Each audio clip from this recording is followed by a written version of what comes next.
Yo, I go by the name of Dalo, aka Dalomonze, aka Dalo in the band. And I am here at Forum 216. I'm gonna answer a couple questions.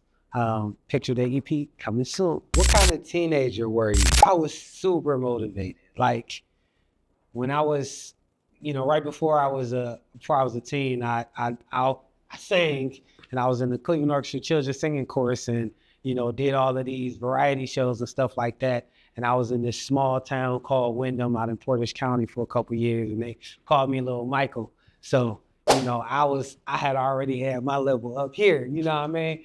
And I was just motivated to actually do something, be something, get somewhere with my life. So I always wanted to make it, whatever that meant. Have you experienced any major heartbreak or difficult breakups? To be honest, I was the heartbreaker.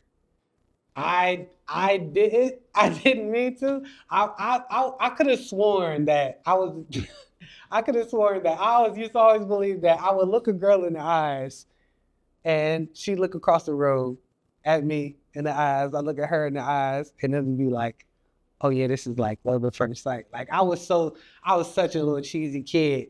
But then I realized I'm my daddy's son, and my papa was a Rolling Stone. And I didn't roll too much, but it was just enough that I was like, I don't like who I am or how I became. So I only had a couple of relationships, and met my wife at 21. So I was blessed, and I couldn't roll away from that one. What were you like as a child? Super optimistic. Like I was always smiling, always happy. I'm the kid that like going down the hallways, everybody getting a hug. Like I'm goofy. They say that when you have children, you kind of recycle. And my son is the exact same way with, the little awkward answers. Like there's no serious answers in my house.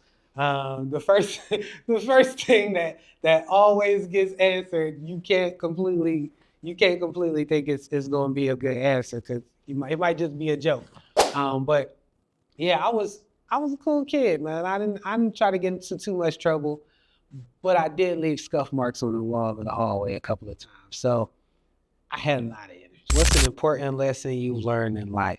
To not stop trying. You don't always know where you're gonna be. You don't always know if what you're planning is gonna work out. You don't always know what to do next. Just taking a step forward will guide you to the next step. There was a time that I took a trip to Nashville, and I said, I'm not gonna have no plan.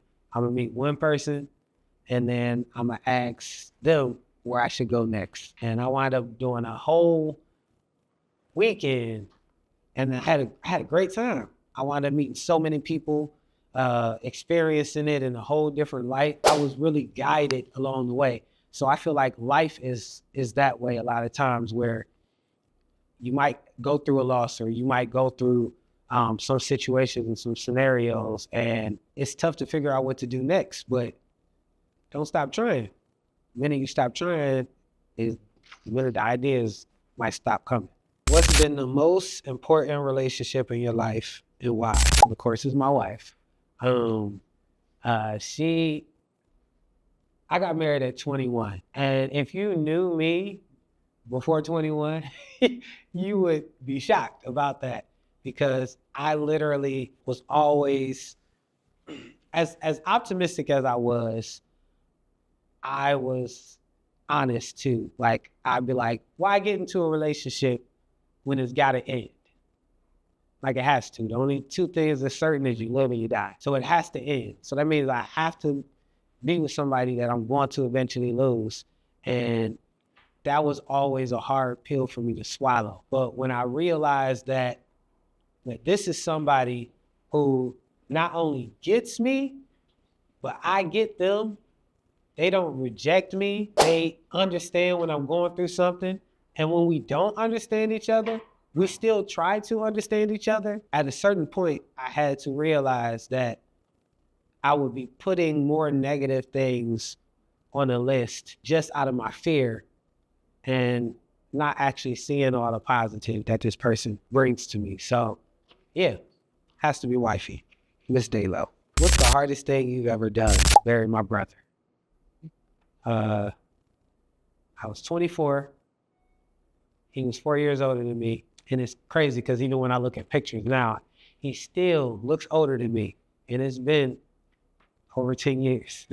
But my immediate family stayed out of town, and I had to do all of the funeral planning, and I didn't even get to grieve him until like 3-4 weeks after the whole situation. That was the hardest thing I had to do, was just that whole situation, from him disappearing to us looking for him to me actually seeing his body in the river. Yeah, that was a tough one.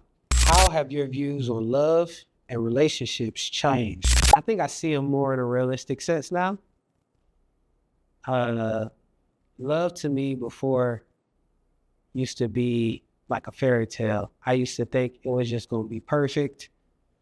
I used to think that she was going to be perfect, that I was going to get it together, but it's very imperfect.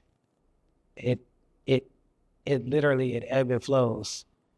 You have family dynamics mixed with work, mixed with dreams, mixed with all of these different things. And at any given point, it could change who you are.